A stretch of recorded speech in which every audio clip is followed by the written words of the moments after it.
to our guest speaker today. Very much appreciate your participation in what is becoming a very exciting time at UA.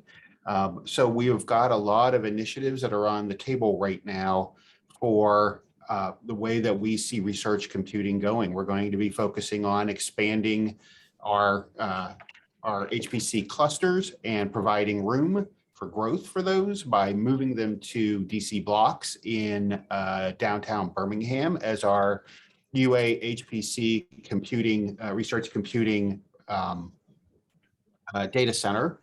And from there, the exciting part is that UAB also has a presence there, and we are working with our UAB counterparts to collaborate and to start thinking about ways in which our two universities can be collaborating.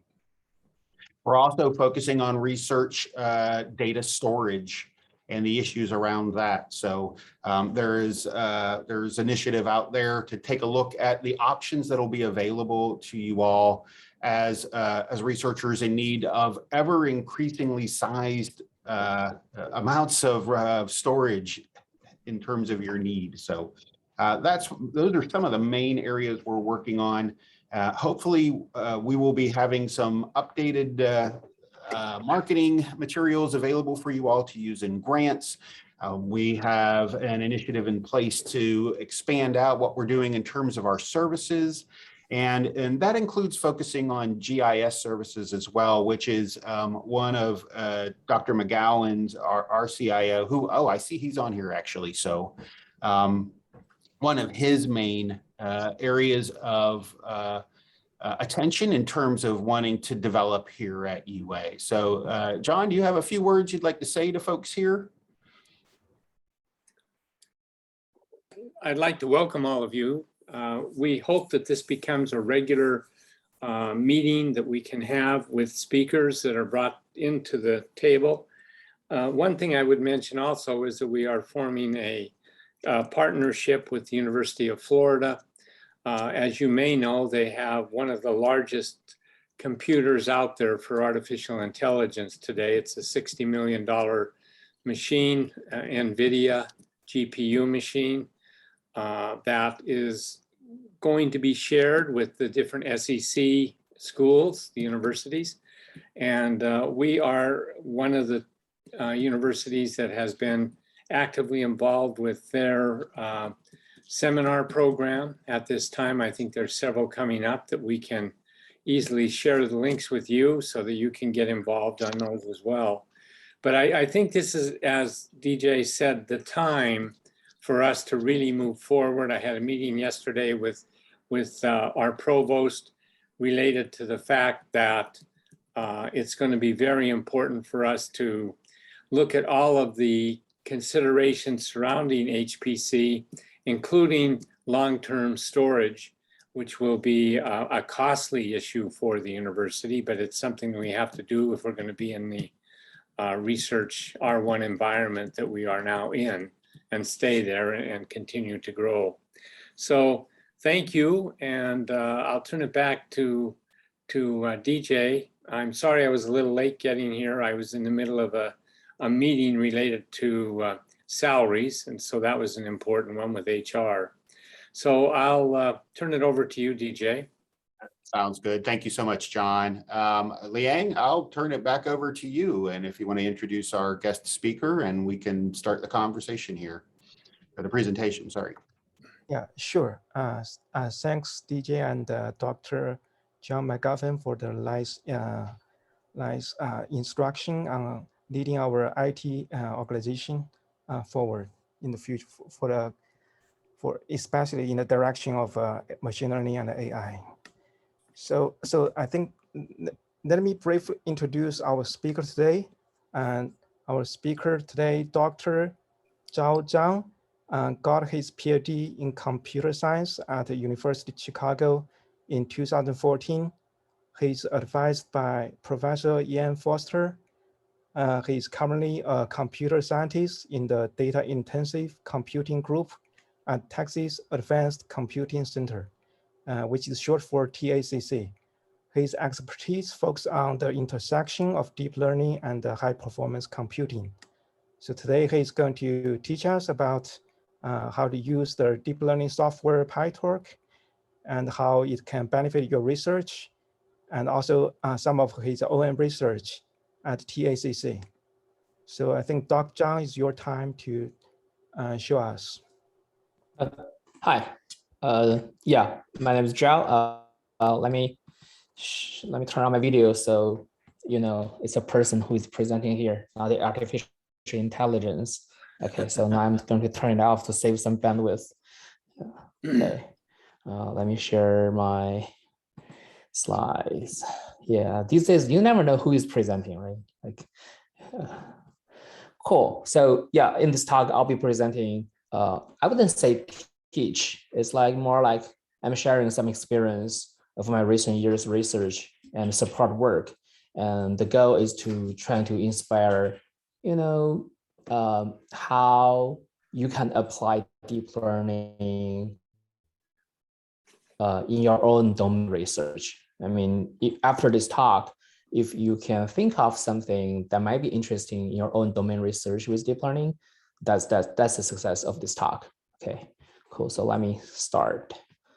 So yes, my name is Zhao, and now I'm with TAC. We call Texas Advanced Computing Center TAC. So first, I would like to say a few words about TAC later. Okay, cool. So this talk will be about deep learning in particular. So you probably have heard that people are interchangeably using AI at artificial intelligence, machine learning, and deep learning, right? But precisely, they refer to different concepts. But here gives you a brief landscape of how things are laid out. Okay, so the outer loop is artificial intelligence. I mean, artificial intelligence covers a wider range of techniques, for example, like knowledge-based techniques, right? And it's a subset of artificial intelligence. You probably know logistic regression, linear regression, you know, super vector machine, things like this, like classical machine learning algorithms. And deep learning is an even small subset of machine learning. Like they leverage like a relatively deeper neural network without explicit feature extraction. And deep learning are used for like computer vision tasks, natural language processing tasks, and most recently, there are a lot of researchers from various scientific domains trying to apply deep learning techniques in their own research problem. So we'll briefly go over a few of them.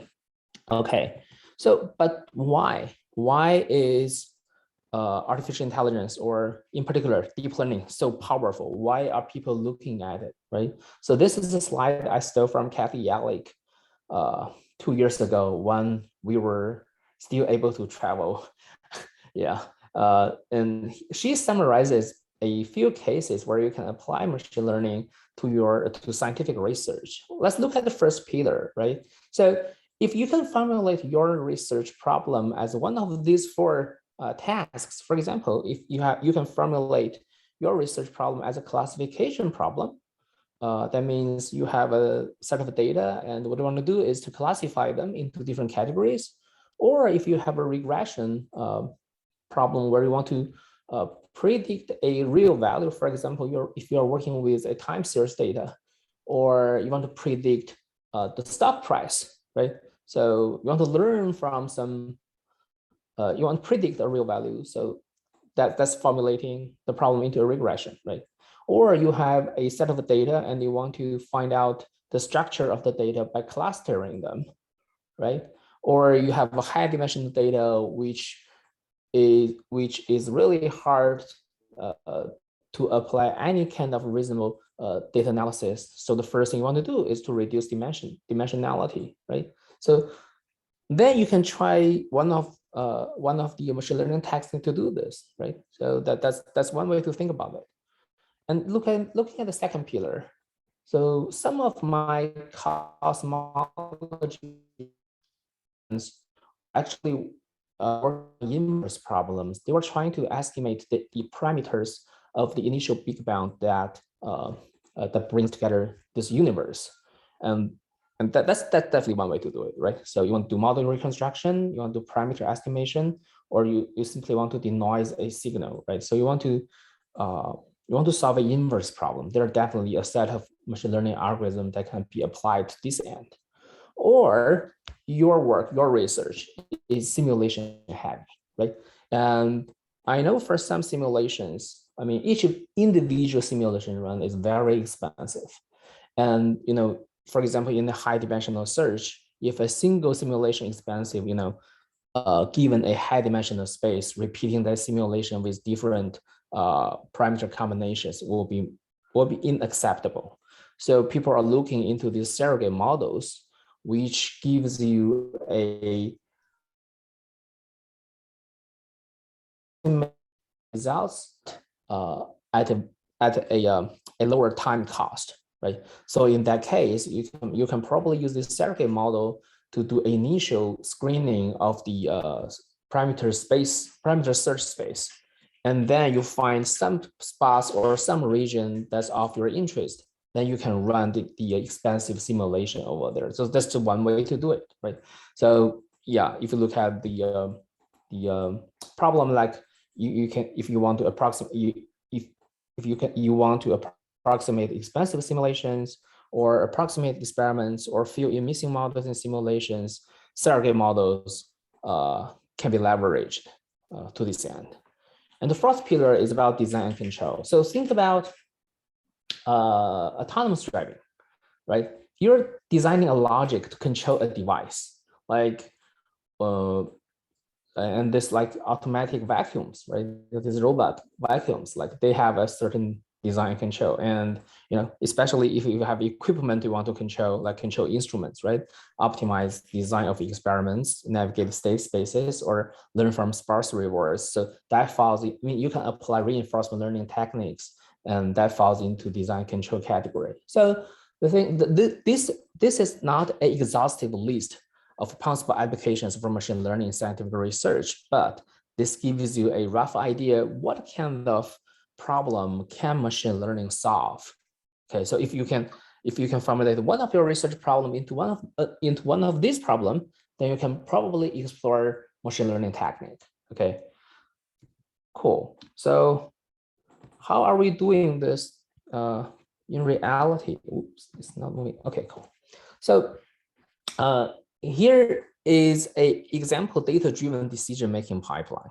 So let me start with something that's closer to our life. Okay, let's say, I think some of you may have smart speakers at home, right? And you can just talk to them like, hello, CCC Ray, right? So I'm trying to avoid a particular product name, or but you might have some smart speakers at home, right? And you know, while leave it there, it's doing something, right? So one possible thing that those smart speakers are doing is eavesdropping your conversation, right? So what it does is that's one type of detectors, right? And I can't see my mouse over here, but on the left column, if you see telescopes and detectors, this box, right? So that's one of detectors. So one thing he's doing is collecting the background conversation.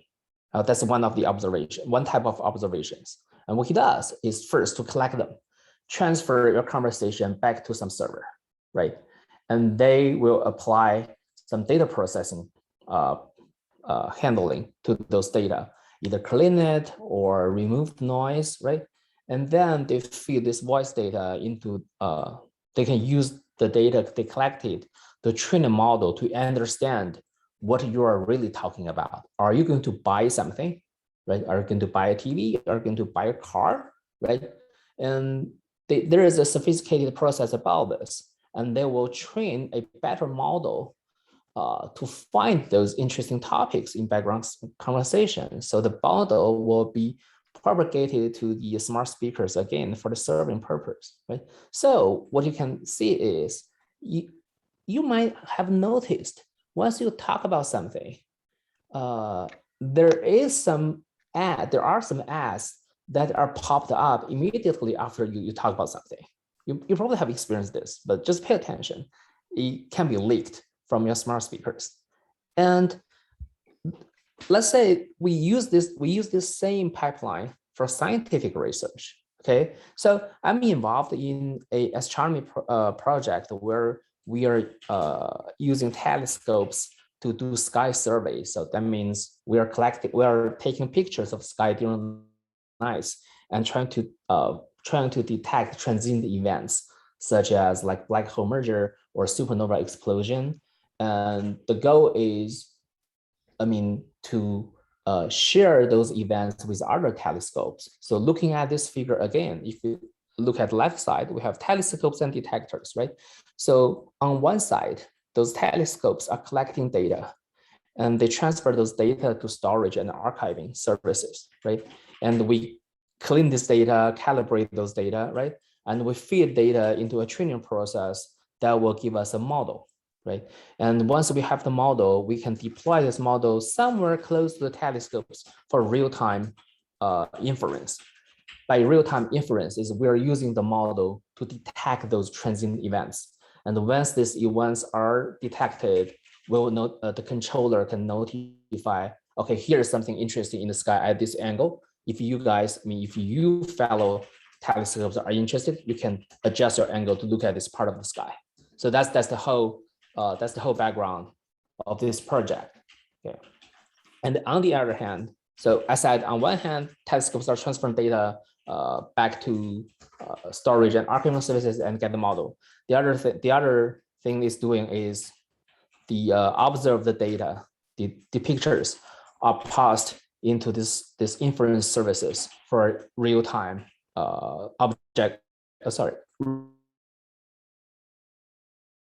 event are doing. So if you look at this figure, I put a shaded rectangle around the training, data processing, storage, archiving, right? So those are usually happening in the remote data center, okay? And the blue boxes may be deployed close to the telescopes. So that's referred as edge. So you probably heard the word edge computing. So when people are talking about edge computing, edge is where those components are. Okay, so that can be far from the data center. Okay, cool. So that's a little bit background of what we're going to talk about today. So the outline of my talk has 4 parts. So the first one is, since I'm working at TAG, I'll briefly go over the things we're doing at TAG. And the second part will be a conceptual introduction to machine learning, deep learning, and then followed by a distributed deep learning with PyTorch introduction. And then in the first part, if we have enough time, I'll go over some past research I've done. And I will also show you a running case. I will show you with a Jupyter notebook with examples of running PyTorch on multiple GPUs. Okay, so let's first start. So at TAG, so we have a newly NSF-funded AI Institute. So we are part of this Asico AI Institute, which is led by Dr. D.K. Panda at Ohio State University. So TAG is a part of it. So I'm the TAG co-PI. I'm the TAG PI, and TAG will be responsible for software developing and high performance model training and other subtasks. Okay, so Asico will transform today's AI landscape from a narrow set of privileged disciplines to one where democratized AI empowers domains broadly. So basically, we're trying to design a layered software stack. So, domain researchers doesn't have to have a solid background of machine learning or deep learning, but they can plug in their data or their requirements into our system to get the answers they need. Okay, cool. So it's a collaborative effort among like around 10, 12 institutions around the country and globally.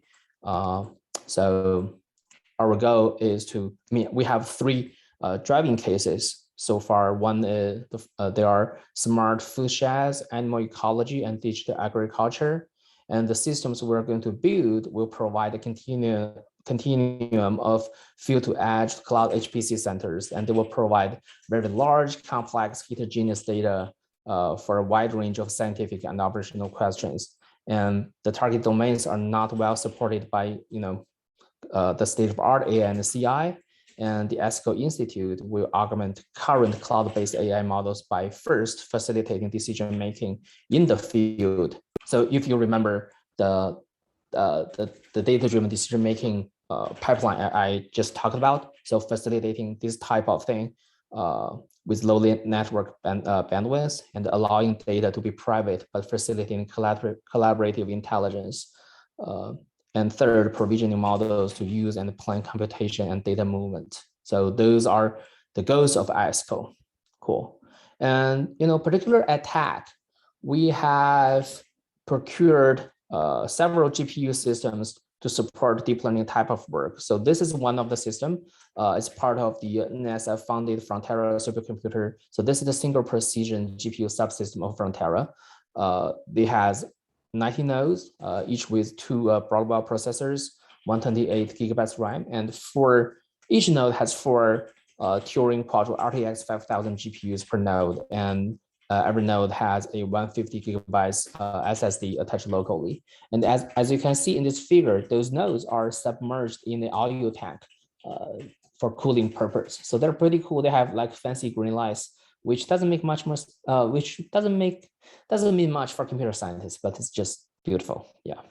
And a second system we have at TAC is called Longhorn. So it's an IBM power system. We have 108 compute nodes, each with 4 NVIDIA V100 GPUs. So both of these 2 systems, we have been running them for almost 2 years, right? Almost 2 years, probably. Yeah. So we are supporting application domains from like life science. I see people are doing molecular dynamics on those GPUs, all sorts of machine learning tasks from astronomy to zoology on these systems. Okay, so those are the hardware we have right now at TAC. And we also support certain software on these machines. Like people can definitely run Keras over TensorFlow over Harvard. So if you have no idea, so TensorFlow and PyTorch, MXNet, Caffe are deep learning frameworks.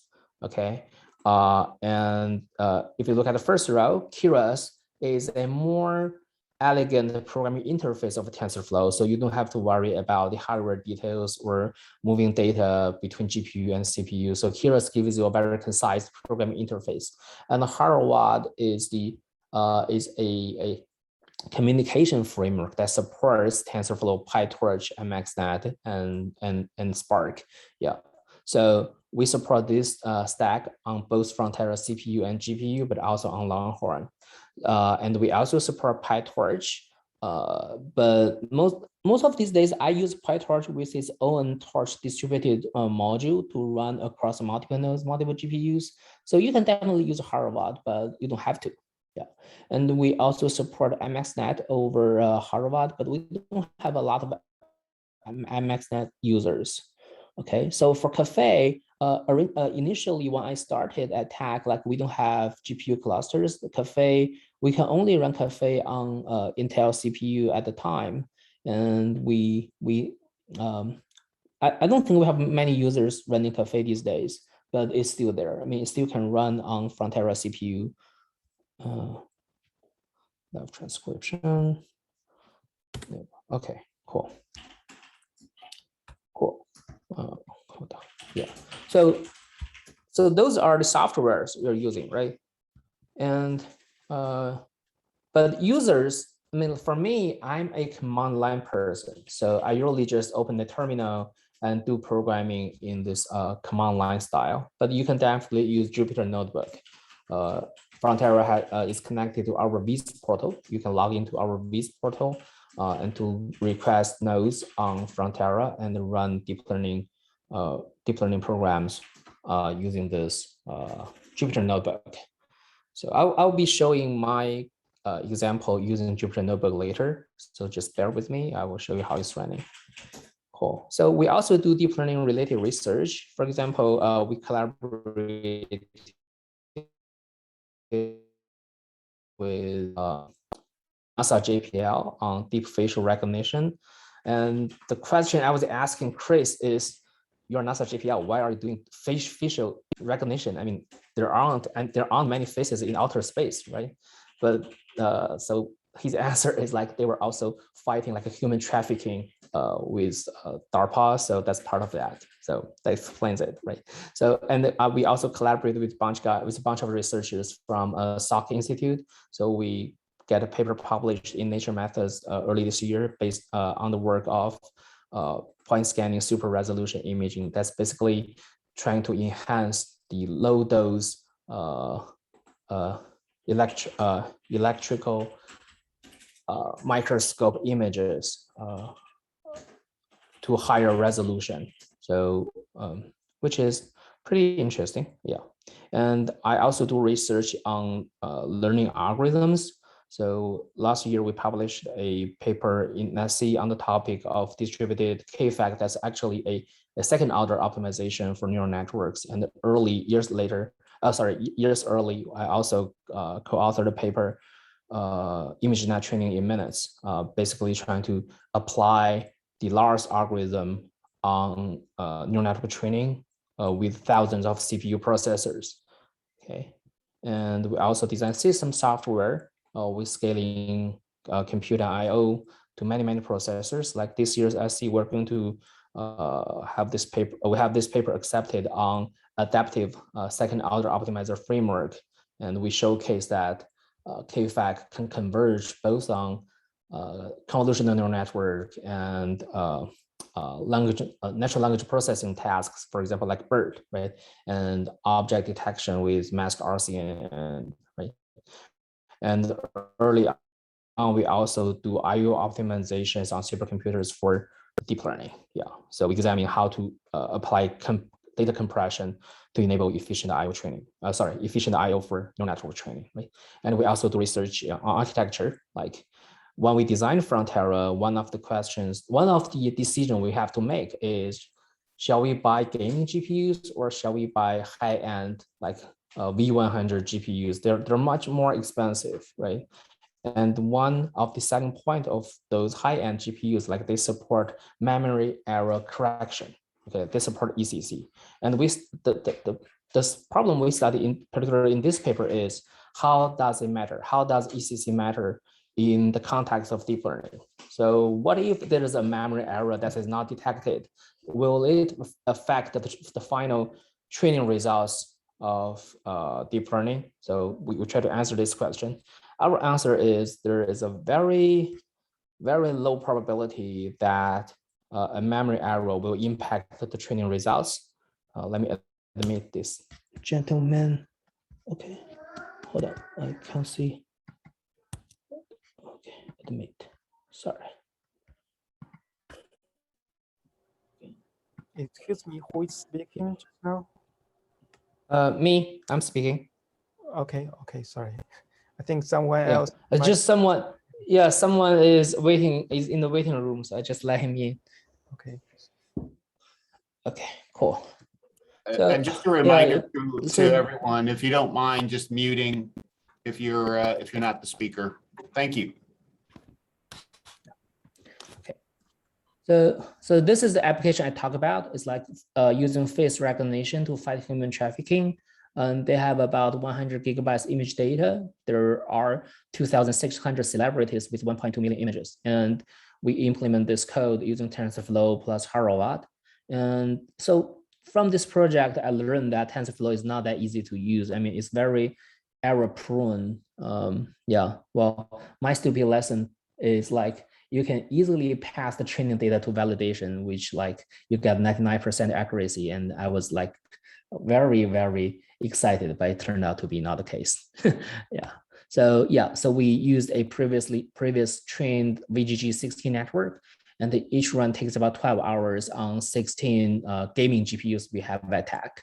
Yeah, cool. And this is the second application I talk about. Like we train a image enhancer, like where you can pass in a low resolution and neural network will enhance the resolution without losing the artifact, without losing the structure. So like those researchers have about 600 gigabytes neural image data set coming in pairs.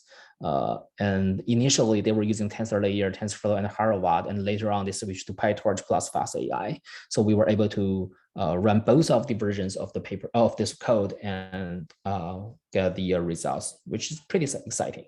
Yeah, and this work was based on a Resonance 34 based UNet. So, and each run takes about 16 hours on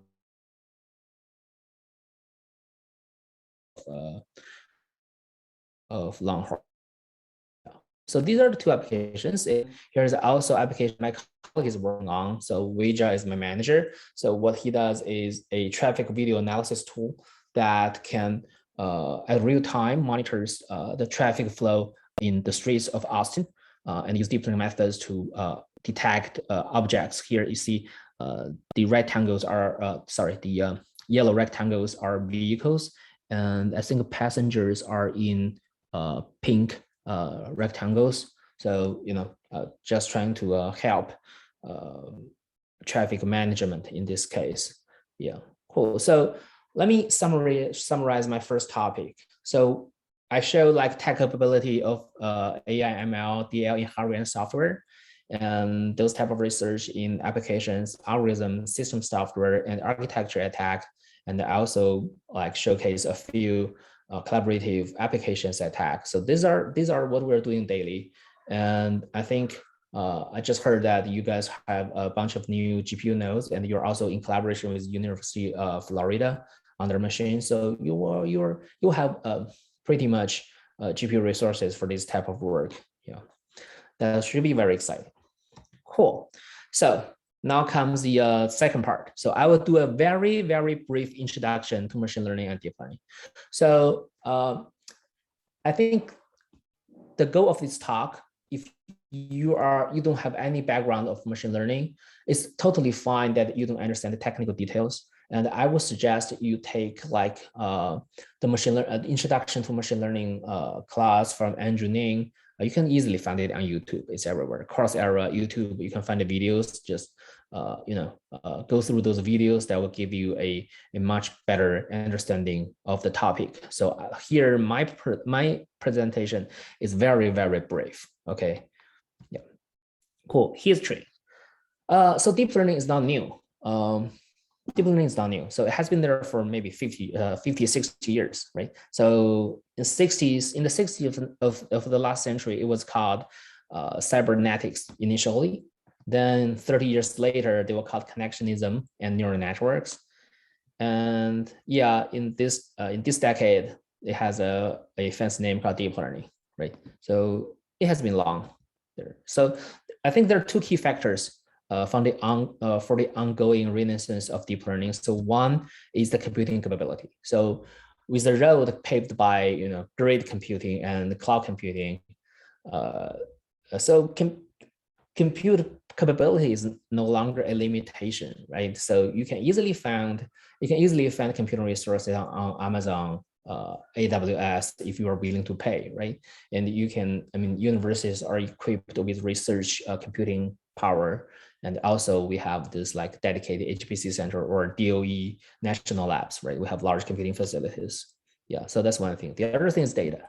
So I think part of the success of computer vision is their standardized data sets. For example, the ImageNet data set, right? So people are using the same data set to develop new models, and they keep improving it. That brings the success of neural networks and deep learning. So yeah, and also data is more available in many areas like we have seen, right? So that's the two reasons why deep learning is a big thing these days. Cool. So if we look at like this image classification example from 2010 and 2015, so this is showing an ImageNet classification top 5 error. So let me explain it a little bit. So ImageNet is a public data set that contains 1,000 categories, and it has about 1.2 million images. Okay, so roughly balanced among 1000 categories. And top 5 error is if the first 5 predictions matches the results, that's a hit. So that's a hit. And top 5 error is like the top 5 predictions are all wrong. Okay, so they use this metric to evaluate the performance of the model. So if you look at 2010, the top 5 error is about 28%, right? And this is slow down. It's going down slowly. But if you look at the number of layers, so around 2012, so AlexNet was invented, and it has 8 layers.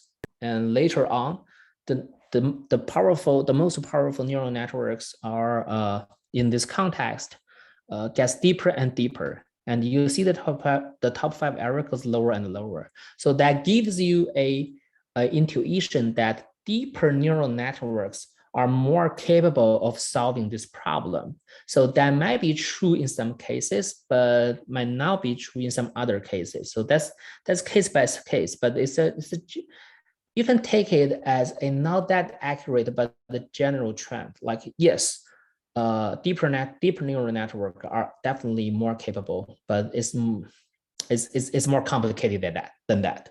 Okay, cool. Yeah, so let's get back to the initial of machine learning. So linear regression. So here's the example. Let's say we're trying to predict the house price with square footage. Okay, and let's say Y is in $1 million, right? And X is in 1,000 square feet. And those dots spread in this 2D space is actually the price. I mean, actually a set of houses with their square footage and the price. Okay, and we want to find a linear relation between X and Y, between the square footage and the house price, right? And actually is equivalent to drawing a line from the 0 point. And for each of these line, we can estimate the error, for example, between this blue dots to this red line, right? And then we can summarize those errors. And we want to choose a line that has the minimum of the errors, that has the smallest of the errors. Okay, and if you look at, and so we can define the loss function like this in red below here. It's like loss equals 1/2 times the sum of the errors to the square. So this is why there is a 1/2, I mean, over there, and why it's using the power of 2 to measure the error. So this is a applied mathematics trick. So if you compute a derivative of this, then 2 cancels with 1/2. That's equally 1. So it's just easy for us to evaluate the gradients. Yeah, cool. So yeah, now we have a model. So omega is the model right here. Omega is the model. So Y equals omega X. So what are we learning? We're learning the value of omega. We're trying to find the omega that give us the minimal error, right? Cool. So next, now we have a model, right? Now we have a model. So how does it perform? We need to introduce a concept called model generalization. So in practice, we usually divide a labeled training data set into 2 parts, like maybe 80 to 20% and referred as training and validation data set respectively. So what we do is we train the model using the 80% subset. And for the other 20% data set, the model never sees it, right? And after we are satisfied with the model, we validate the performance using the trained model and the validation data set. And we are expecting, the training results and the validation results are similar, are close to each other. So that's called good generalization, right? Okay, so let me go over the text over here. So we derive the value of omega using the training data set, and the value of omega can be referred as model. And then we apply the model to the validation data set and compare the prediction with the labels. The difference between the prediction and the label is referred as error or loss. And the good model has low training error and low validation error. So how low is low? So that depends on case by case. Okay, that's case by case thing. Yeah, and if we look at top 1 error of image classification, like 25 our error rate is pretty low. Yeah, cool. So overall, this is referred as good generalization. And when you are training your neural network for some purpose, you definitely want training error and validation error to be close to each other, yeah, not too far away. And in practice, we may use a bias item like B, right? So it's not everything, is not every model starts from that cross that 0, 0 region of the coordinate system, right? So we may have a bias item plus B, or even a regularization item to limit the values of omega, this case. And most of the cases we don't have a single value X, but we have a vector, right? A vector, you can think of vector as a set of features that describe an entity. For example, if you are going to buy a dress, right? What other factors are considering? The color, the style, the material, bunch of things, right? Those factors together compose the vector that we are using to describe the entity, right? So those are vector, and we may use gradient descent algorithm to find the omega with minimum error. Yeah. So, and then we can also use cross entropy as error loss instead of distance, instead of the Euclidean distance. And yeah, and you don't have to understand cross entropy right now, but if you're probably in your research, if you're looking deeper enough, you probably find cross entropy may be more appropriate in your case than the Euclidean distance. Okay, so now we went over the linear regression definition. Now let's look at how to convert it into a neural network. Let's say we have a linear model here, omega plus B. So this model contains a coefficient of omega and a bias item called B, okay?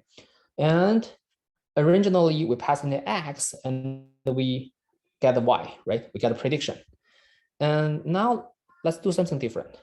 So we pass the value of Y into an activation function. So this is in analogy like our brain cell, right?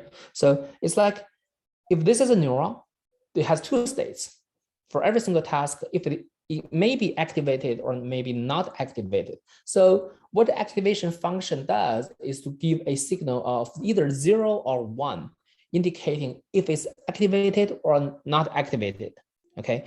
But in practice, this is not an accurate description. The value can be from like 0 to an infinitely large number, or a -1 to 1. So you can generally understand this way, like it gives you a value of either 0 or 1, but it's not that strict, okay? Different activation function can do different things. Yeah, they have different properties, but you can take it generally as this way to help you understand how this is working. Okay, cool. So these three parts, omega B, then we have pass Y to activation function. So these three parts together is a neuron. We can also call it an unit. And now if we have a list of neuron, a layer of neuron over here, that's one hidden layer, okay? So I'm assuming this is a fully connected neural network. So X is passed to every single neuron in the first layer, and all the outputs from this first layer are passed to every single neuron in the second layer, okay? And so this is a very simple multi-layer perception network. And finally, we got a prediction of Y. Okay, so this is an example. This is a neural network and how it is formed from linear regression. This is technically how it's look like. Cool. Okay, and now we have label data, right? By labeling, that means we have this data of X and the true value of Y, right? And now we want to train the neural network. We can calculate the Y and the error with label Y prime. Okay, let's say the true label is Y prime. So how can we update a parameter of omega 2.0 over here, right? And how can we update other omega values in the neural network? So briefly, we're using this backpropagation algorithm. So here's how it's working. Let's zoom in the first neuron in the second layer, and we see how it's calculated. Y10 equals omega 10 times x1 plus b10, right?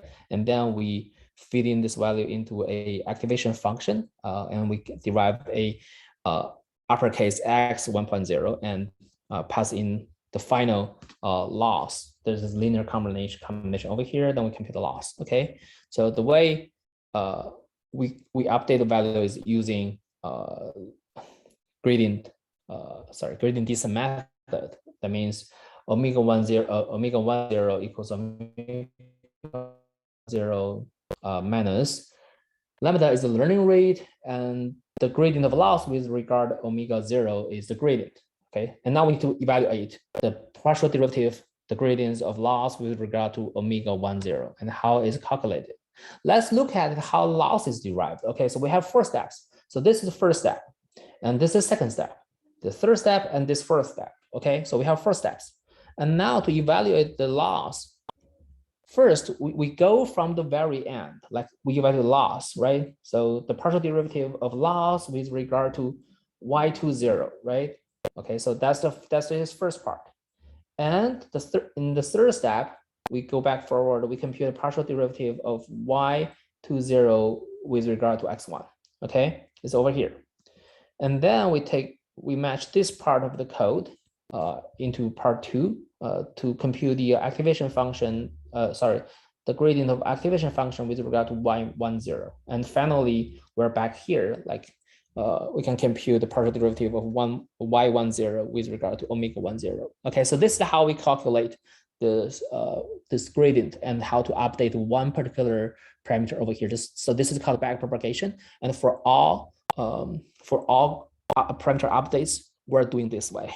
Okay, and for the parameters in the first layer, you see we can calculate in the way that where it contributes to. So in this case, okay, so I can see my mouse here, but it's a sum of all the neurons it contributes to. So that can be evaluated that way.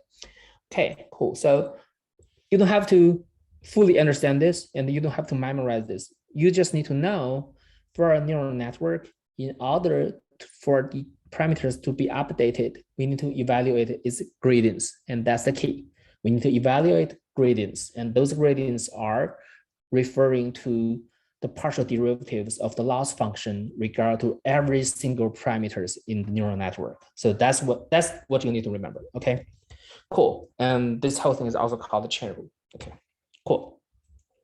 And technically, we usually use stochastic gradient descent. By stochastic, we mean from the training data set, we pull out a batch, a training batch of data, a batch of training data, and we train this neural network, and then we pull out another batch. Okay, for example, in the ImageNet data set, we have 1.2 million data set, right? And we can use a batch set of 512. For each time we pull out 512 small images and feed in this neural network to update it. Then we pull out another batch of samples and feed in this neural network to update the parameters. Okay, yeah, and here comes the notion of epoch, right? So when we train a neural network, there is always this notion of epoch. An epoch is a time by which every training data item is visited once, statistically. Okay, statistically, not exactly. So if, for example, in this ImageNet data set, we have 1.2 million images. If we are using a 512 mini batch size, an epoch roughly takes 2,400 iterations. That's the time of epoch. So when those deep learning researchers are comparing neural networks on the same task, they usually fix the number of epochs of training, just to be fair. Okay, cool. So how many epochs is enough? Again, that's case by case, and that depends on the problem, depends on the data set, and only after you do a lot of research in the same thing can you claim a sufficient number of epochs on a particular problem. So that's different. Yeah, case by case. Cool. Okay, but I can give you a example. Is like for AlexNet, people usually train for 100 epochs, and for ResNet 50, they usually train for 90 epochs to compare performance. Okay, cool. So what we just saw is a multi-layer perceptron, which is called MLP network, neural nets. And there is one important type of neural network called convolutional neural network that is widely used in computer vision tasks. Okay, so a convolution technically looks like this. So if you think about the matrix in the back as an image, we are using a small kernel to convolute the image like this. The weights in this small filter is 400. The first row is 400, second is 000, and the third one is 00 minus 4. So we compute a dot product of every single element in the filter with the matched region in the image, and we put the sum over the output, right? The output, and we move this window one step or two step at one time and do this convolution with the same kernel, and we'll have output, right? And usually a convolutional layer implementation has many kernels, like when we are training, and these kernels are the parameters that we are training, okay?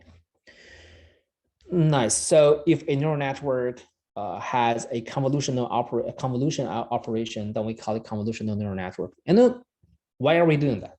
So the point of convolution is to reduce the dimensionality, is reduce the dimensions, right? So in this way, we can reduce a higher dimension images into a lower dimension representation, okay, with some focus. Yeah. Cool.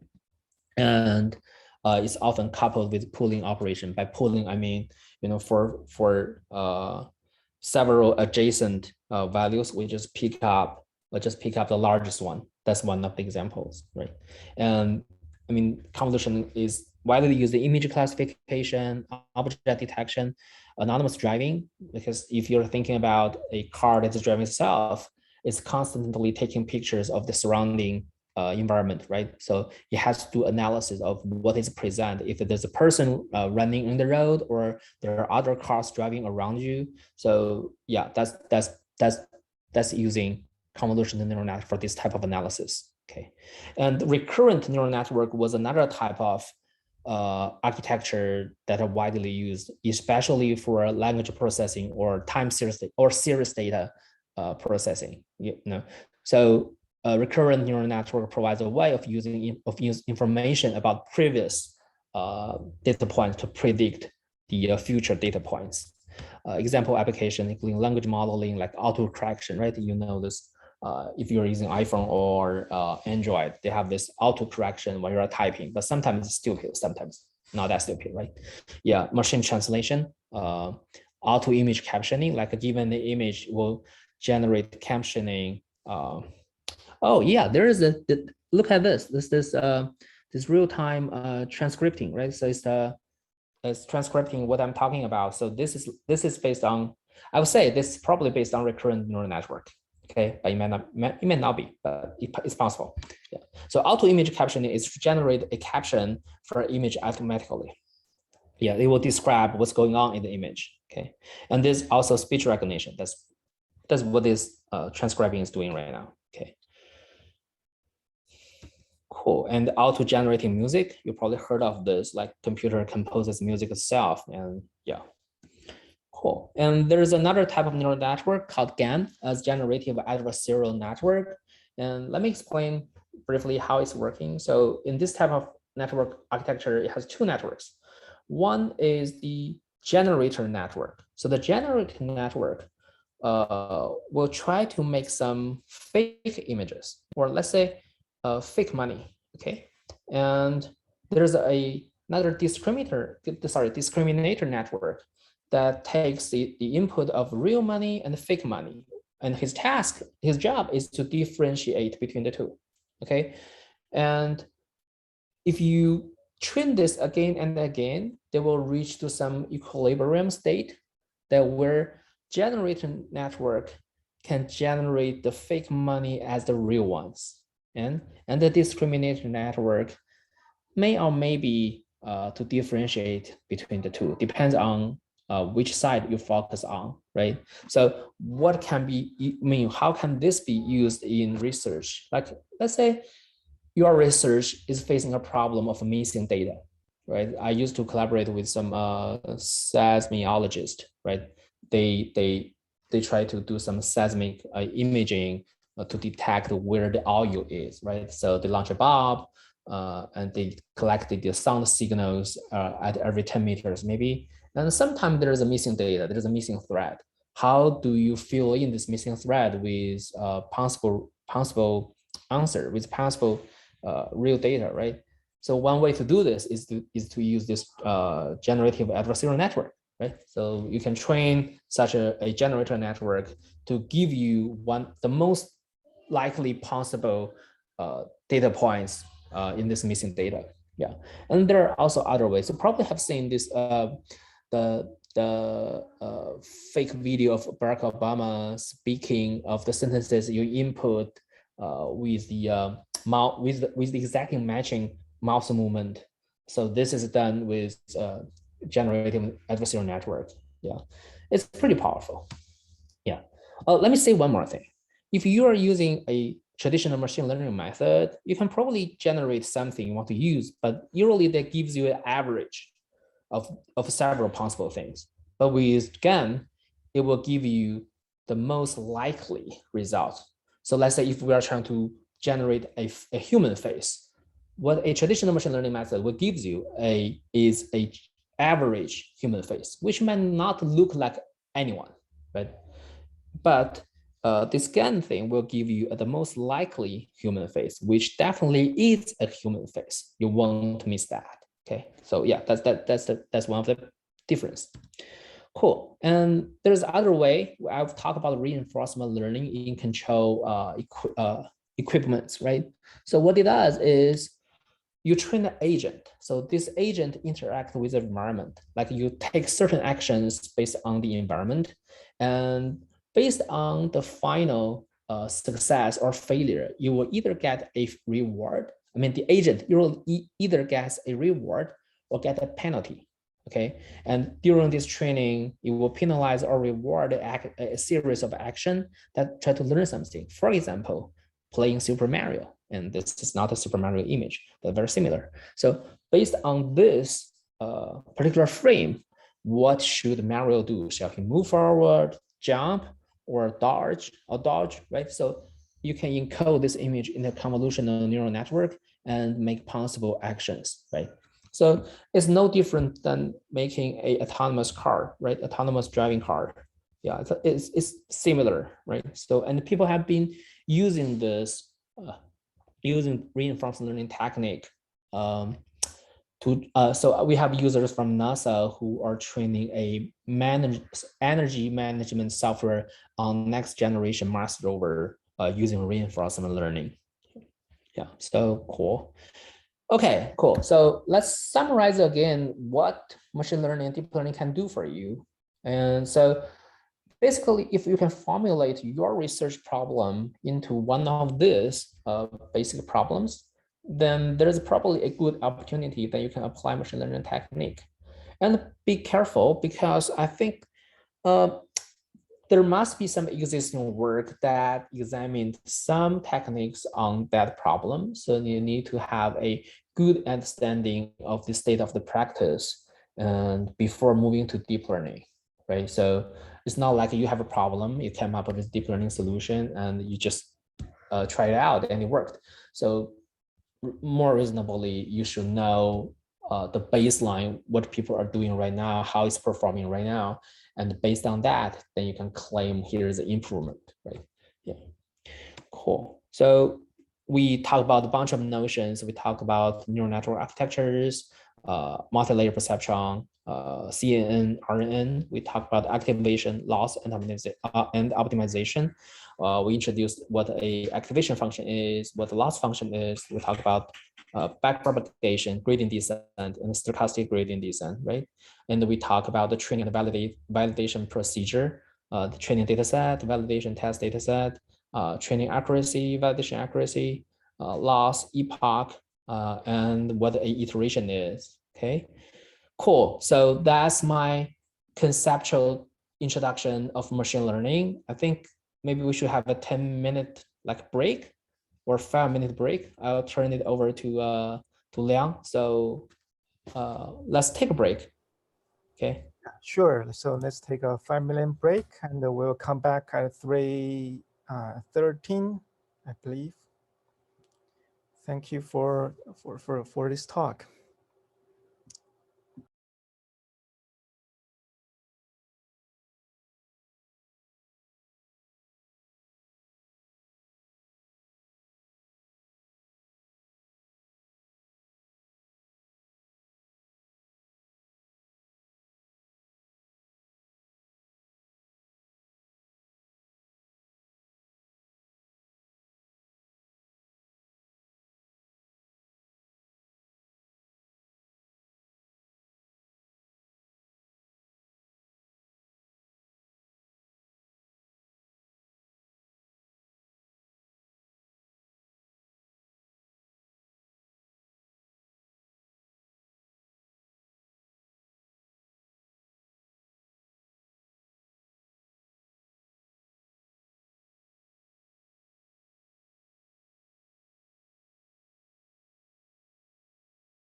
I'm ready.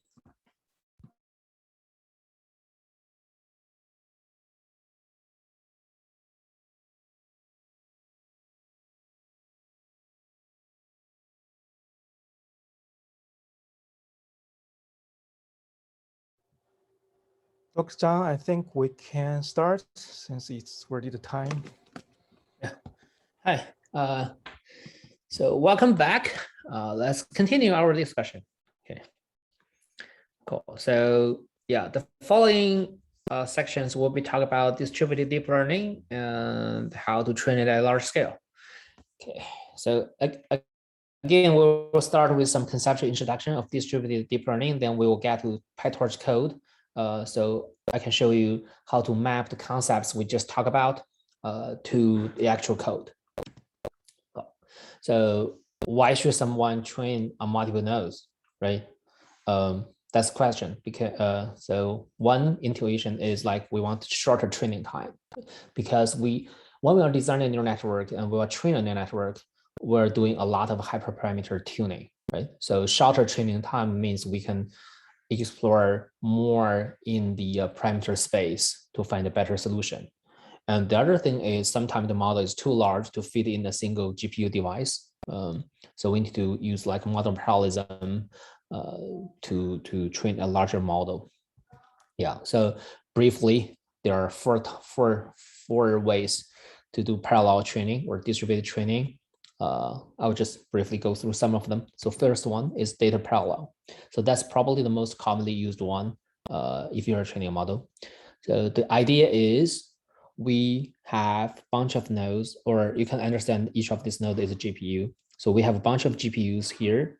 And what we do is we divide a mini batch of data into smaller batches and feed in each GPU a different subset of the same batch. Okay, so I use a color scheme to indicate the different values here.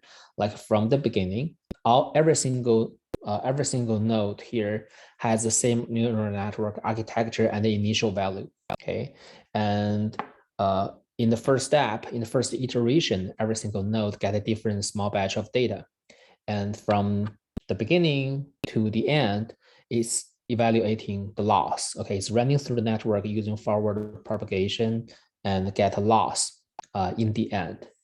And then each node will use the loss to compute the gradients of the loss with regard to every single parameter.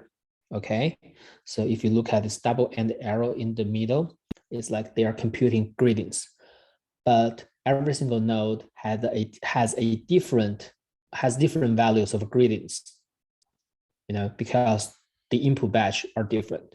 Okay, and then they do a communication. They compute the average of the gradients at the same parameter position. Okay, and after this communication, every single node here has the same value of the gradients. Okay, and then they use this gradient to update the parameter. That means this particular update operation on every single node are identical. So that's a redundant operation. Okay, so let me repeat. So from the left to the right, every single GPU gets a different small batch of data, and they run forward propagation to compute the loss in the end. Then they use this loss to compute the gradients of every single parameter. Okay, and now every single node has different values of gradients, and they do a communication to compute the average of these gradients. And after this operation, every single node has the same value of the gradients for every parameters. Then they do this parameter update using the gradient descent rule. And so that this update process are redundant. They're identical across nodes. And after this iteration, every single node has the same model. Okay, so that's synchronized. Okay, so that's data parallel. Yeah, we don't have to worry about this. Yeah, and the second way that people are doing distributed training is model parallel. That's indicating a model is too large to be hosted on a single node. So they have to partition the model to put the first part on node 1, node 0, and the second part on node 1. You see? So in forward propagation, they start with node 1, run the forward operation, and at some point, those values are passed to node 1 for the rest of for the second part of the calculation. Then they get a loss, right? And once we have the loss, we need to compute the gradients and do the parameter update. So this particular operation starts from node 1 and goes back to node 0. So visually, what you're looking at is this. So if we have two nodes here, we run batch 0 forward, right, on node 1, on node 0. Then across some point in the neural network where we move to node 1 for batch 0 forward, right? And then for backward operation, we start from node 1 and goes back to node 0. Okay, as you can see, at any given time, there's only one node is busy, right? So that results in resource idleness, which is not good, okay? Then people come up with this idea called pipeline parallel. So why don't we just insert more batch while we are waiting idle here, right? So we can just simply put more forward computation here, like we can have another batch, right? So what this way introduces is a larger batch size, right? So larger batch size, if it's too large, that will degrade the convergence in the end. And people also tried like asynchronous SGD to cope with this pipeline parallelism. So yeah, you can try this at some point, but I would suggest start with data parallel or model parallelism. And only when you need pipeline parallel and you know what you're doing, give it a try. Yeah. Okay, so data parallel is widely adopted by popular deep learning frameworks such as TensorFlow, PyTorch, and MaxNet. Model parallelism is applied when model exceeds memory limit. I mean, PyTorch has native support for model parallelism too. So pipeline parallelism assumes model being distributed across nodes and each node holding multiple versions of the model. So it's often used with asynchronous optimizers. And yeah, cool. And there's another way to do this thing. It's called hybrid parallelism. I'll just briefly talk about it. For hybrid parallel, there are two ways. One way is you can think about is to distribute layers differently, right? If you have multiple layers in a neural network, you can do the first two layers using data parallel way, and the third layer is distributed across using the model parallel way. But that's I don't see any practical use of this. But a much more practical way is you can group the number of GPUs you have into smaller groups. And inside each of this smaller group, they collectively host one model. So you do model parallelism in every single small group. But across those small groups, you're doing data parallelism. That's a more common hybrid way. Yeah, and PyTorch supports this natively too. And there is a documentation about it, very well written. Yeah, cool. So we've talked about R-reduce to compute the average, right? So compute the average, and that particular imitation, that particular communication pattern is called R-reduce.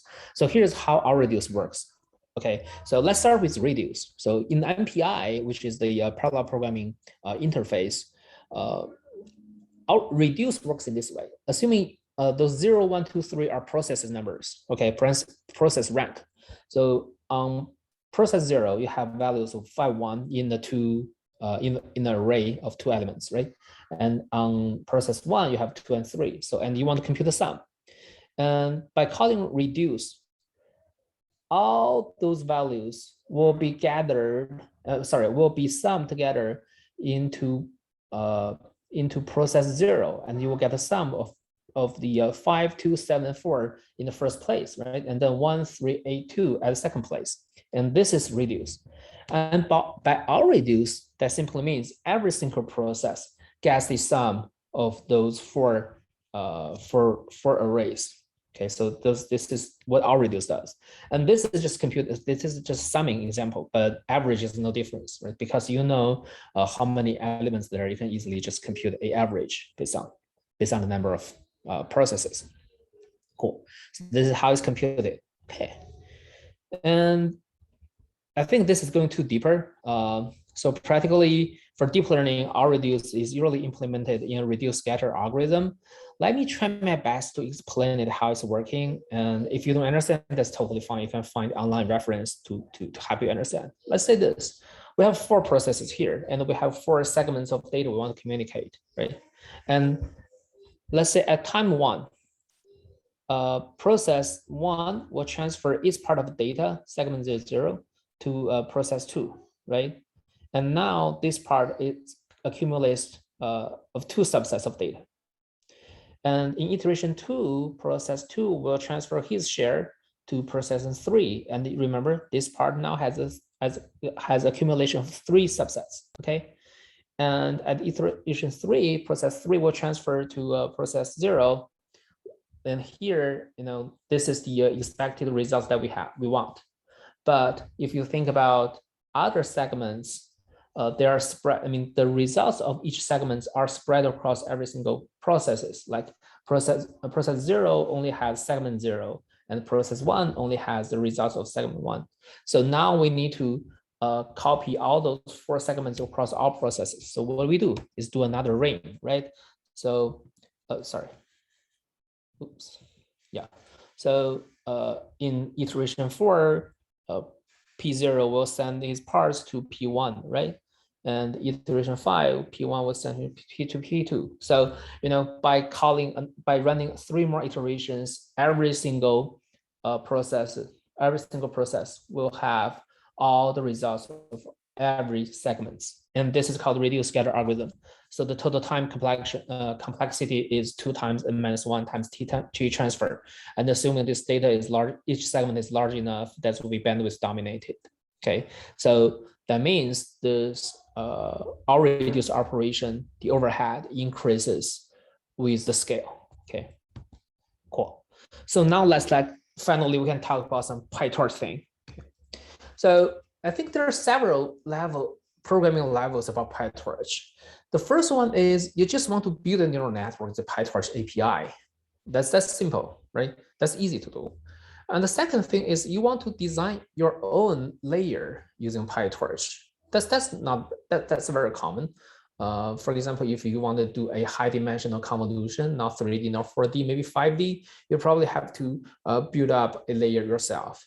And there are also low-level programming in PyTorch on system level. For example, when to checkpointing, how to reserve memory footprint to host a larger model.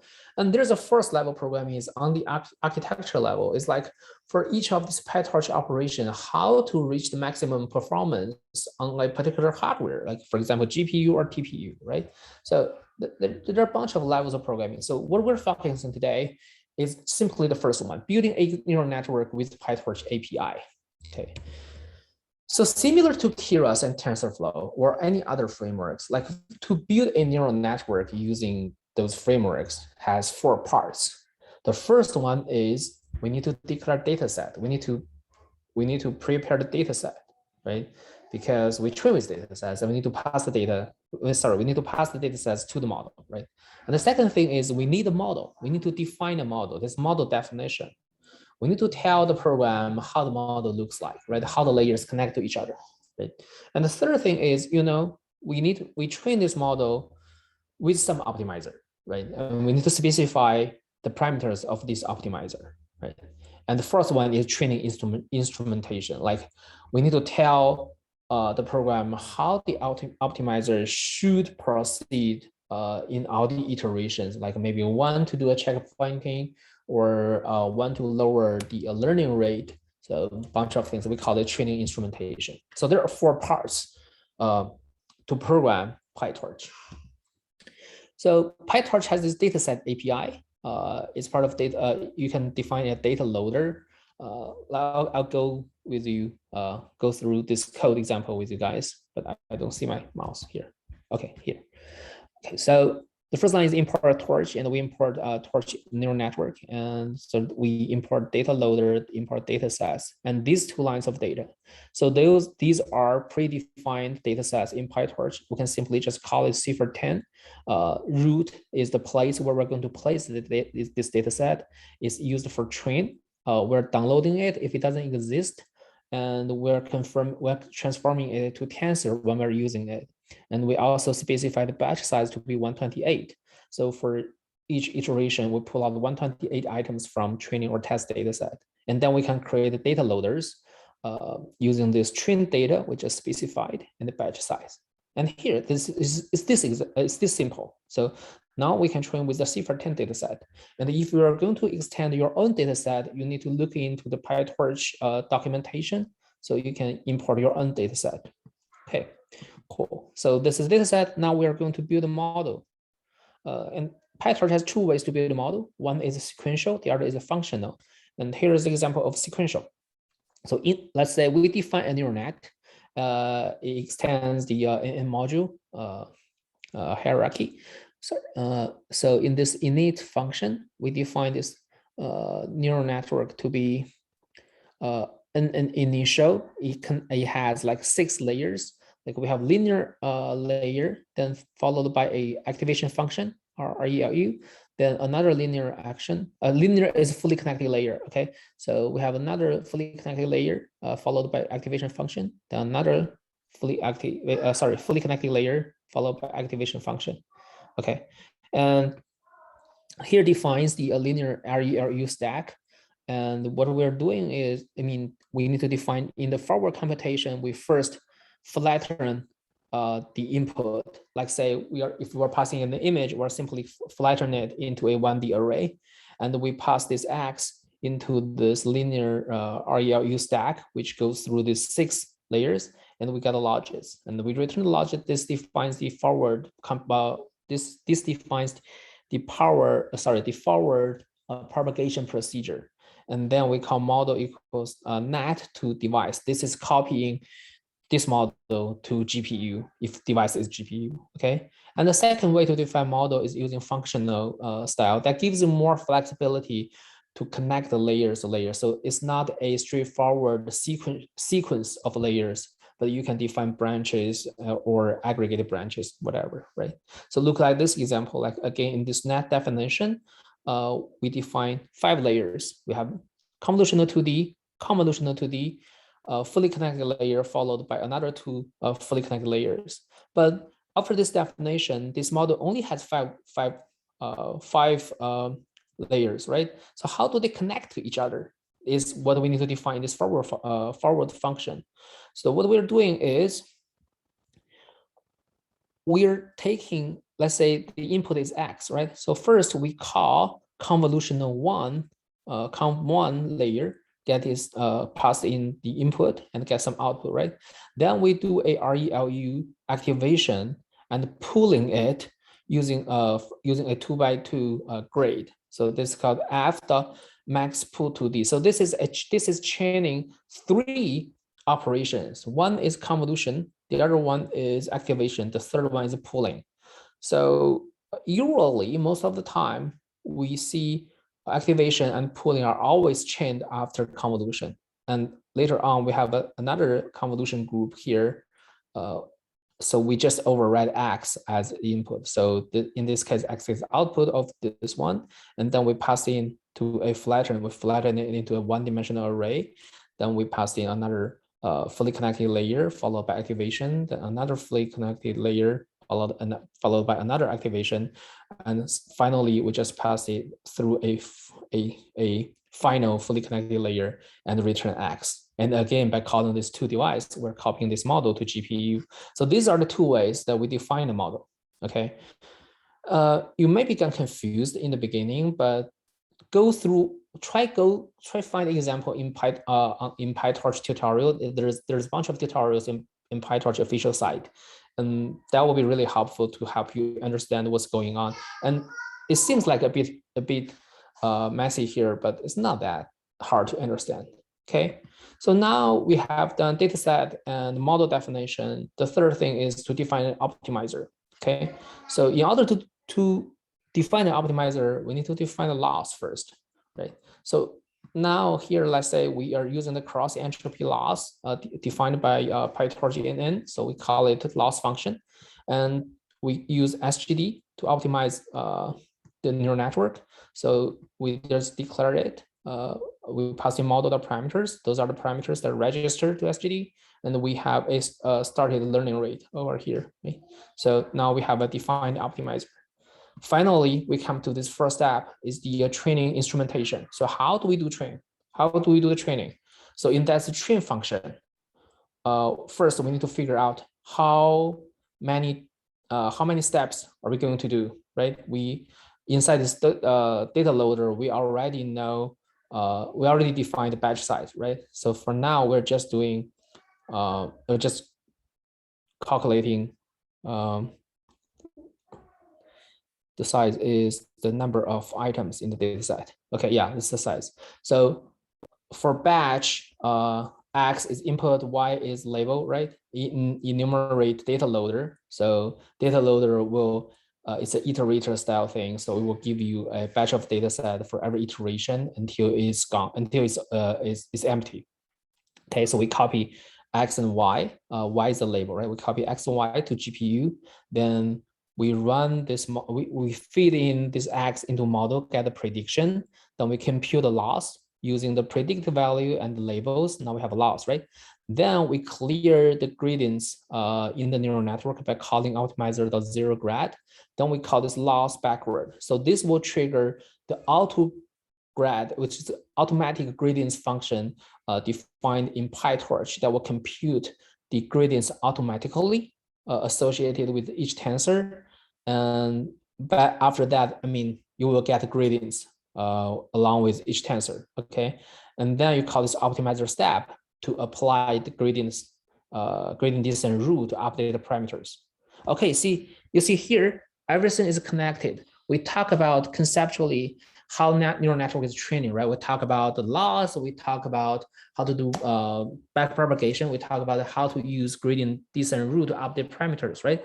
And here is how we're doing it in PyTorch code, okay? And the last part of code is like for every 100 steps, iterations, we just print some like debugging information. Like here, we're printing out the loss, we're printing how many data items we have processed, and how many data, the total data sets, the total size of the data set in this training. Yeah, cool. So, and for test is like when we train several for some time, we want to validate its performance, right? So we just do it on the test data set or validation data set. And what you can do is like, we do this thing with torch no grad. That means this is running without updated gradients, without the gradients of this neural network. Okay, so for each XY in the data loader, we just simply feed X into model, get a prediction, and we evaluate the loss and calculate the accuracy, and we just print it out. And in this process, we're not updating the parameters of the model. If you do, that is data leaking, because test or validation data can never be seen during the training process. Okay, it's only for test or validation purpose. Okay, cool. Now we have the train procedure and test procedure. Now just let's run it. So here we're running it for 5 epochs, right? For each epoch, what we do is we call train, right? Then we call test, and it's done.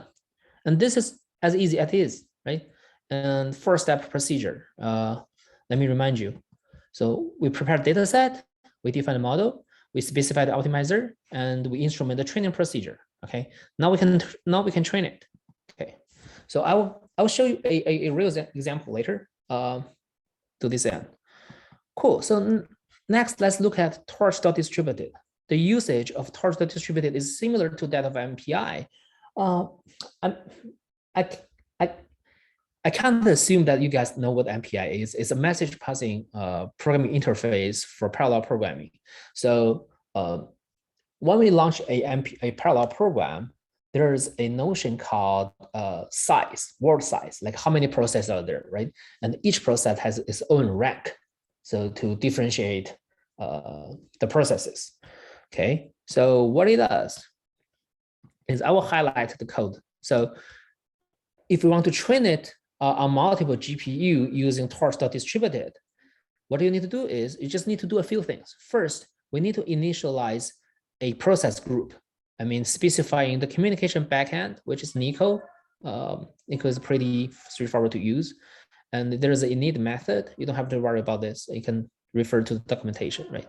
And we need to set device, like every process on each node binds its local rank to the GPU device, okay? And we need to wrap the model. So assuming we define the model, now we need to wrap the model using this torch.nn parallel, distributed data parallel. So this will be copying the model across different GPUs. And we also need to make some change to the dataset data loader. So we need to use a train sampler, then specify a train loader a little bit differently using this distributed sampler. Okay, then again, everything else remains the same that we can call for each epochs, for each epoch with a train and test. Okay, so on one node is for GPU, this is the way, this is one example to launch it. So I just simply launch Python-m torch.distributed.launch. This is a PyTorch launcher, and specify processes per node because we have 4 GPUs per node. So this is why we specified as 4. And then we specify the Python script and a bunch of parameters, then we'll start to train, okay? Cool. Talking about this much, I think okay, yeah. Let me finish this part. Okay, so thinking about this, when we're running a PyTorch program on supercomputers, so there are actually 3 things that is happening. One is computation, the other one is communication, the third one is I/O. So DL training is usually computation intensive, but HPC has massive computing power, right? And DL is communication heavy, like this all-reduce operation to compute the average, sometimes is dominated by, well, this backpropagation algorithm is dominated by the all-reduce operation. HPC has low latency, high bandwidth interconnect, which is way better than the Ethernet, the commercial Ethernet they can have, right? And the massive I/O is another problem we are facing. Like this ImageNet dataset has 1.3 small images, including both training and the validation dataset, right? It can be problematic, so you have to be careful. Right? And the other thing I would like you guys to have a better understanding is what is going on when we are training, right? We say there is a forward computation, right? Then followed by the all-reduce operation. Sometimes there is a specified buffer size where we are accumulating the gradients. Once it reaches, like, for example, 16 megabytes, we call all-reduce, then we update. So there might be several all-reduce operations, but the all-reduce and update are going on asynchronously. And this update just update the gradients that is all-reduced from this part. So they are connected to each other. This is in the pipeline parallelism, right? And then we can run the next iteration forward.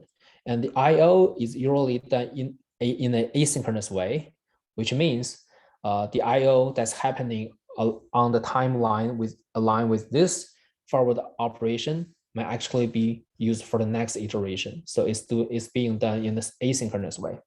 So looking at this figure, if we are trying to estimate the training time, it's mostly just forward time plus all-reduce, right? And this is a simple understanding. So if you have more GPUs, forward computing, forward time can actually be reduced, right? Because you can distribute the same set of data to more GPUs, but all-reduce overhead keeps going, right? It will be increasing. So there is some balance point between the two. So this is a good understanding if you want to know where time is spent and how the program scales. Okay, cool. So I think I've talked enough about conceptual and PyTorch code. Let me jump into the Jupyter example and walk you guys through the technical details. And And if we have time, we can jump back to the distributed training at large scale thing. Otherwise, we can just like stop after the Jupyter. So let me switch to my Jupyter notebook. New share. Okay. Okay, so this is the Jupyter notebook. I'm using the TAC Viz portal, and this is running on the Frontera supercomputer on one of the GPU nodes. So here, let's look at the single GPU.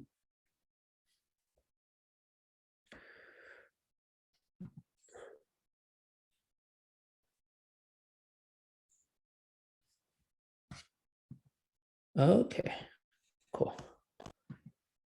So let me run this. Okay, hopefully it will run through. So the first part of this code is importing libraries. Those are libraries we're using. Well, it will run for some time because the initial load of all these packages will be somehow slow. So let me briefly go through here. So we're importing systorch functional. We're using the functional interface. We're using initializing the optimizer and the data loader. Torch Vision is a companion package, comes with Torch, but you have to install it separately. So it has some vision models predefined, and it also has some predefined data sets. And it also has some transform operations, to augment the data. And we also import the matplotlib for plotting purposes, for TQDM to track the progress of a specific operation, and we manually set the random seed to be 0, just to make sure every time we run the code, we get the same results. Okay, so it's still loading.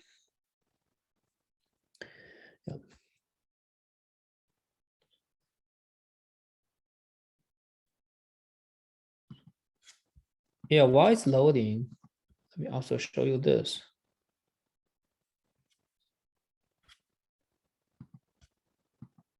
So this is a terminal, and it lands on this compute nodes on RTX. So let me show you this video.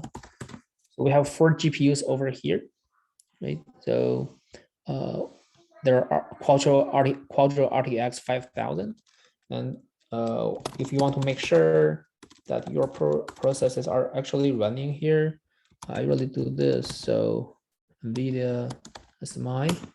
So this result will be refreshed every 2 seconds. And still loading. Yeah.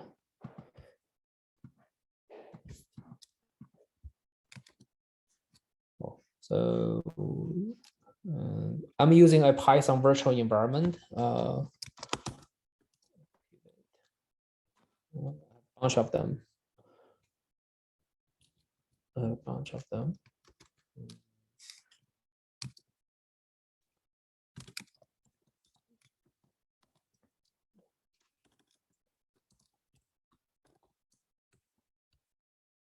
Yeah, so this particular one is here, Python inst ML institute 21 being activated. This is the environment. So using this thing can help you manage these packages for each environment, so you don't mess up with just another software update or installation.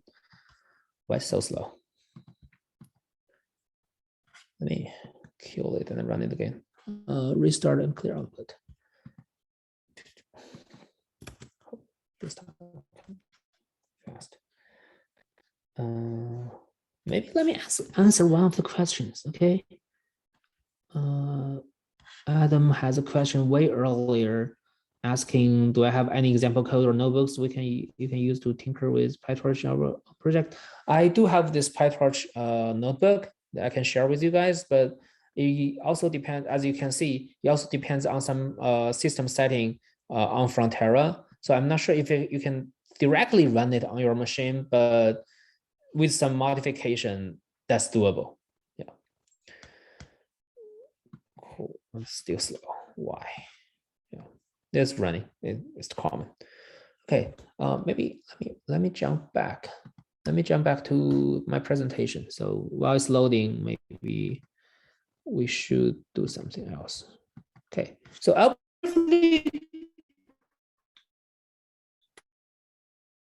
the details of these algorithms, just not to confuse you guys. So we did some research with first order optimization. So one of my collaborators came up with this Lars algorithm. And what we do is to use this Lars algorithm to train the ResNet 50 and AlexNet. And what our results is like 4 years ago, we collaborated with UC Berkeley and UC Davis and reduced the ResNet 50 training like from hours to 20 minutes using 2000 Intel Canal processors. And there are some follow-on work like those Hong Kong researchers and Tencent from Tencent, they reduced the training to 6.6 minutes using 2000 P40 GPUs. And then this number is kept reduced to 24 seconds using 2000 V100 GPUs by Sony researchers, and 2.2 minutes using TPU V3 cores, and even 67 seconds with 2000 TPU cores. But all of these following on works are using the Lars algorithm that we initially validated. Okay, and we also do research on second order optimization, and we implemented using PyTorch. And what it does is for ResNet 50 training, for ResNet family training, we were able to reduce the training time by like 18% to 25%, and without loss of validation accuracy. So that's what we did last year. And this year, we designed a tunable memory consumption for KFAG, and we examined its correctness on BERT, mask RCN, and UNet. And for BERT, like we were able to reduce the phase 2 training by 36% of time. Yeah, so yeah, but you know, these second order optimizations come up with a higher memory cost. Yeah. Okay, cool. Now it's finally over. Okay, so now I just loaded all the packages I need, and here is how we define the data augmentation things. So, you know, in order to make the training process more robust, we usually augment the training images a little bit, either tilt it a little bit, or change the brightness, or crop it, you know, or move it a little bit. So this is defining the augmentation function.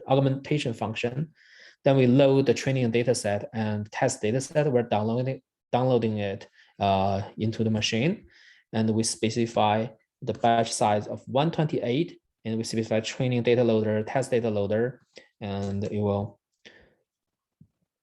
print the shape of the data set. And then we define the ResNet model family. It's a little bit complicated, but you know, I can show this in one line, but it's just not going deep through enough.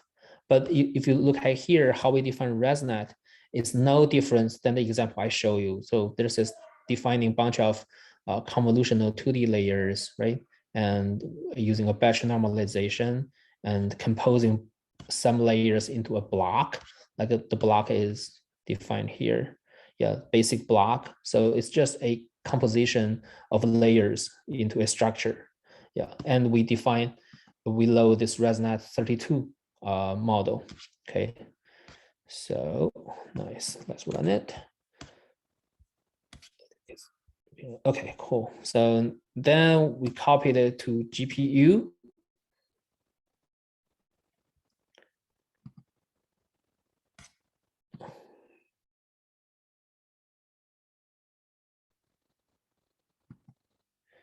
While it's loading, I got a question. So thanks for the nice talk. Could you comment a bit how PyTorch interacts with the Slurm system?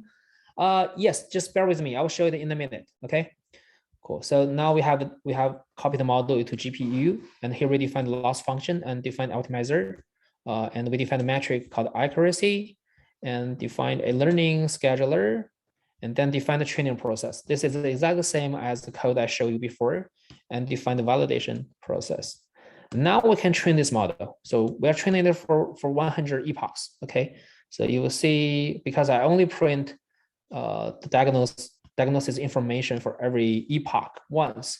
So what you will see is will take probably 20 seconds for each epoch.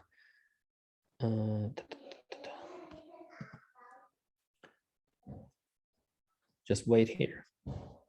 At the same time, you can see the training lands on one GPU here. So it's only just using one GPU here. Yeah, and the first epoch finishes, right? So the training accuracy is 36, validation accuracy 42, which is good. And we can let it go for a few epochs.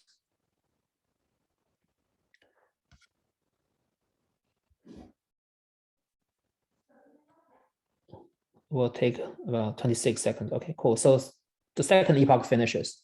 Now the validation accuracy is about 56.1, which is okay.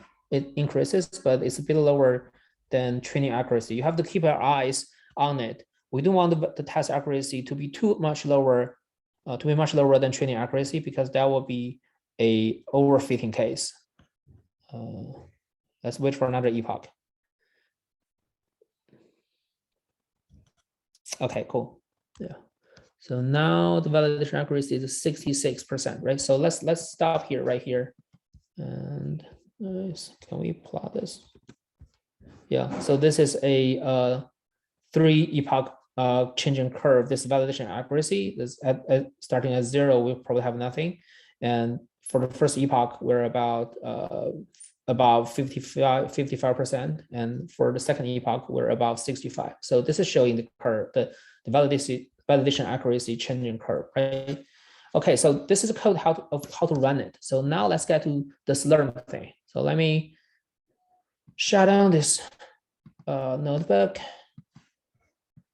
Okay, so I have this multi-GPU case. Oh, okay, sorry. This is digital. Let's see. Cool. Okay, so let's train it with SGD.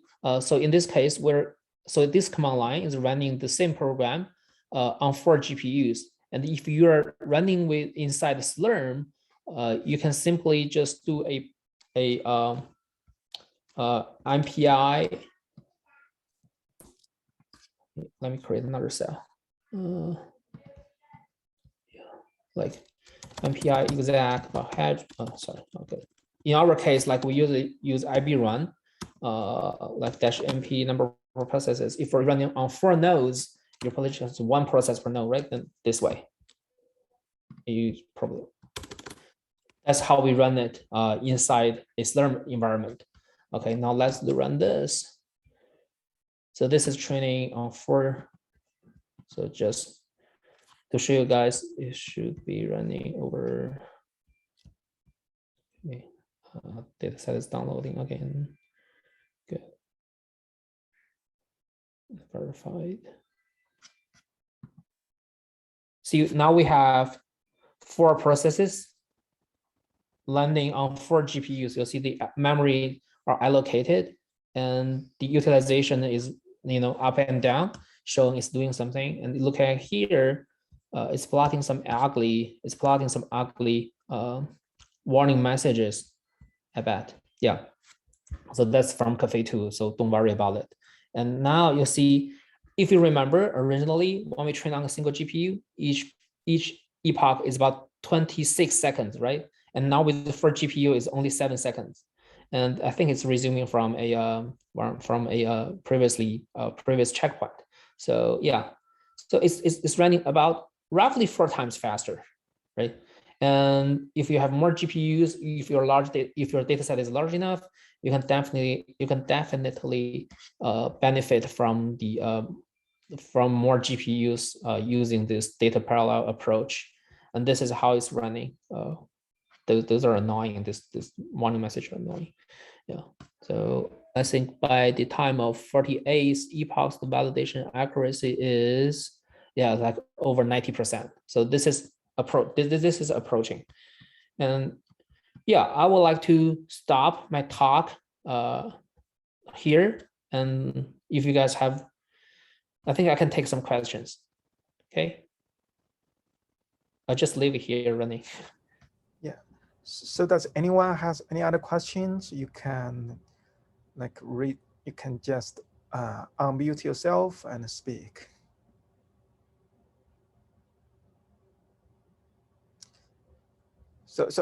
I have a question. So in this deep learning models, there are various variants, as you can see. So can you provide some guidance on how to choose the loss function, like cross entropy or rectified linear function, or something like that? And also some guidance on how to choose the learning rate? Very, very, very good question. Very practical question. My answer is there's no golden answer to that. You have to accumulate enough knowledge to know. So most of my research work on deep learning are from existing work. So I really inherit those learning rate from other people. If you're just starting, well, you can do a search with multiple learning rate there is some default value in optimizer settings, but those can be quite different between task to task. So a good way is to train, start with like, for example, if you're using SGD, start with like 0.1. If it doesn't quite work, try 0.01, until some point you will see a reasonable learning rate, but you can only search it in a brute force way. But the thing you can observe is the change of the validation loss or validation accuracy. And yeah, you can change accordingly. Oh, I see another question. So Ethan Zhu is asking, is this distributed training the same as federated learning? No.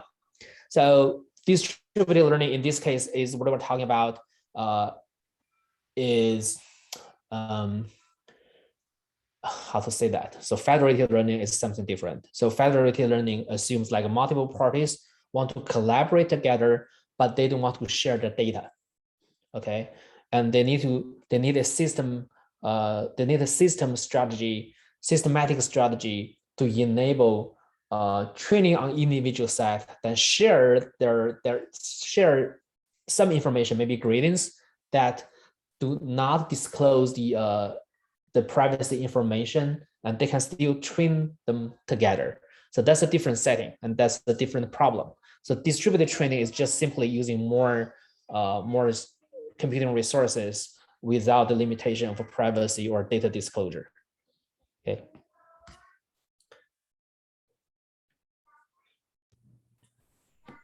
Hello, Zhao. I have a question, or I have a few other students joining the seminar. We are just starting up for training them to know a little more about the frameworks here. Do you have any suggestions on how to learn this efficiently?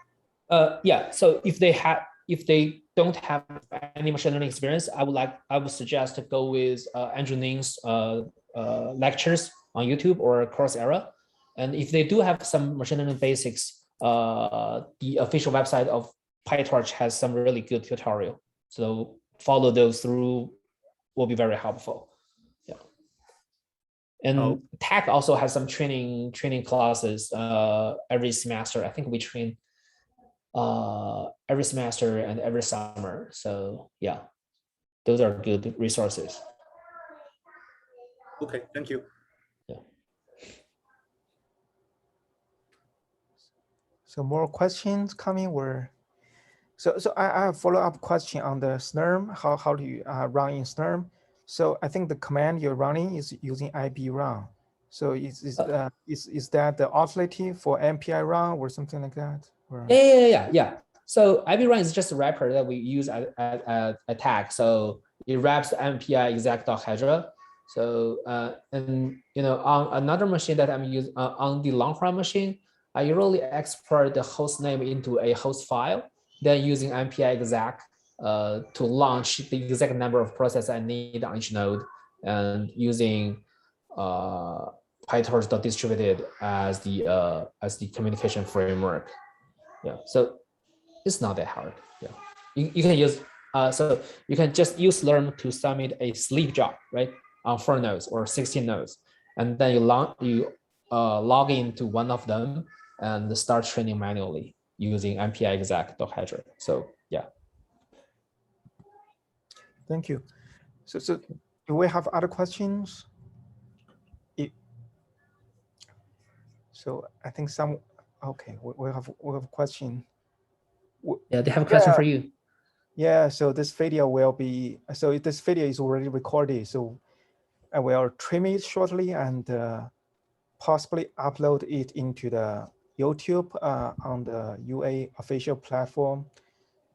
So, so we will get this thing notified shortly. So I think everyone's shy. So this is the final call to any questions. If not, so we have to end the meeting here.